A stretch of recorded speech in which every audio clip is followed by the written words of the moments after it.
Yabona sengithula isikhathi eside ngiloke ngingafuni ukugonyuluka ngalento.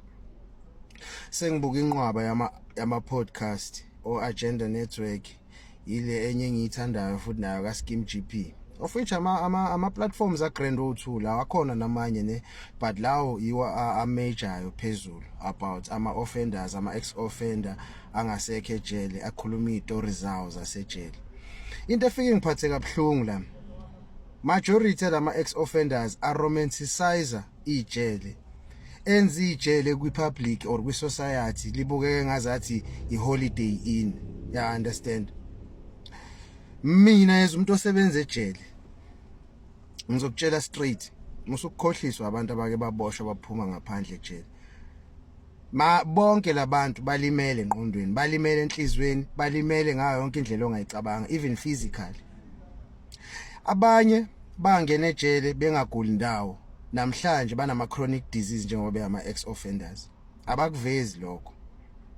Ayibona lento le. Bafowethu, yabona ngizowenza nje example ngento eyodwa engeke ngayibona ngamehlo enzeka phambi kwami. Like siyenzeke ihlandle eningi but nje ngizochaza kule instance eyodwa. Mina ukuba aware kwami nge-anal cancer, ngibe aware nge-anal cancer sengisebenza e-correctional services. And now uma usebenzisa ingqondo, most likely yini into engakhoza ukuthi umuntu abe ne-anal cancer. Ayibona leyo nto. Lapha engqeni abafowethu baphenduka abafazi. Ya understand? Endakalalo umuntu oyedwa. Enye into kumele uyazi. Ingakho bengeke bavuma ukuthi bake balalwe, bayalazi iqiniso. Akalalwanga umuntu oyedwa. Yayizwa leyo nto le. Emva kwalapho wonke ama objects ongawacabanga ama contraband noma illegal ejele bawafihla khona lapha kwi-anal, kwi-anus. Yabo? Kungaba ifone iyangena lapha kule yambobo. Ngoku like iboshwe zayifaka ifone engqeni ihlala esiswini. Immese, ama drugs, yonke into ongayicabanga bayayifaka engqeni, bathi ukapha ngolimi lasejele. So wonke labantu laba basafike kulama platformeni abanixoxela ngejele, kungani bengakuvezi ukuthi guys, majority yenu ngaphakathi ejele, I would say 90 to 95% wama offenders bayagula and banama illnesses are serious.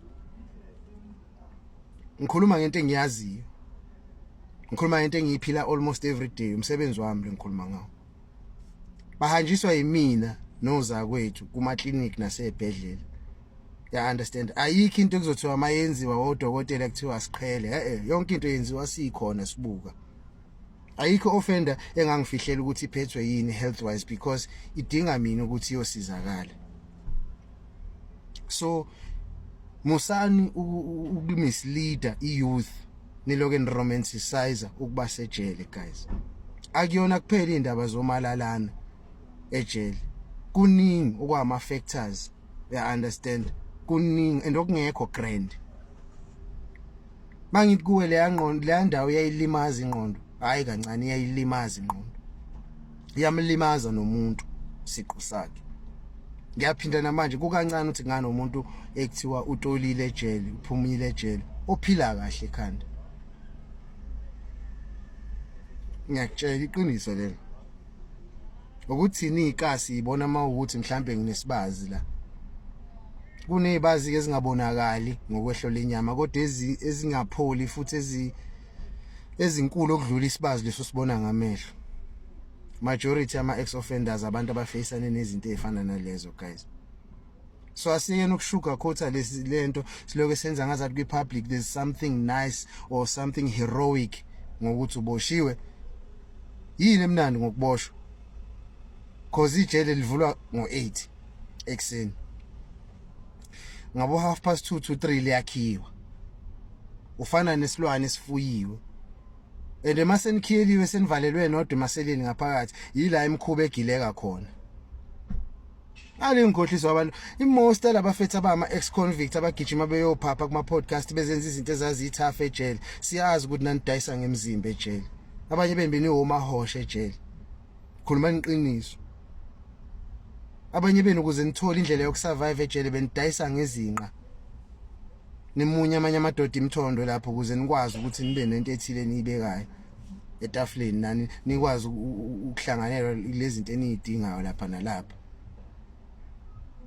Akungathi namhlanje seningaphandle kumele ngabe yinini enibuye isizwe nitshela abantu iqiniso, nitshela abantu the real traumatic experiences enwaface inside of prison ukuze ingane ezincane ezikhulayo zokwazi ukuthi akuyona indawo yokudlalela le.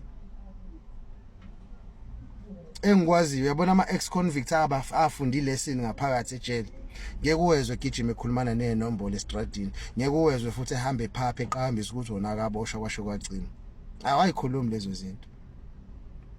Yilo muntu obede isikhebereshe sasejele ngaphakathi uzofuna ukuzowenza ijele libukeke ngazathi liyinto enhle ngaphandle. Lapha ngaphakathi ningazodlala guys. Mawukuthi wena uyazazi ukuthi uyinkabi, awunasibhamu uzobusiphethe lapha ngaphakathi. Ngisho ukuthi uyazazi ukuthi ulwa kunqamuka izandla namanga, bazokubhebha ngibeka kanje straight, angifuni nokuyiso ukuyimbathisa. Bazokudla endudliwa abantu abagulayo ngaphandle kwecondom. Nawe mhla usulijwayela ijele uyobufuna ukuyi-inflicta kwabanye leyo nto, into ehamba kanje le yanto angeke iziphele. Banamanga mabelo bentshetse abalalwa lapha ejele, amanga. Majority yabo mfethu sihlala sibabuya mfethu uzoshawa amahloni uthi hayibo kahle lona uthini kahle kahle. Siyanazi phela gents, akushintshanga fakoli siyanazi. Yakani ukumisleader isizwe, tshelani isizwe kuyiqiniso. There's nothing heroic or there's nothing ongayiglorify ngeprison. Nyama lapho.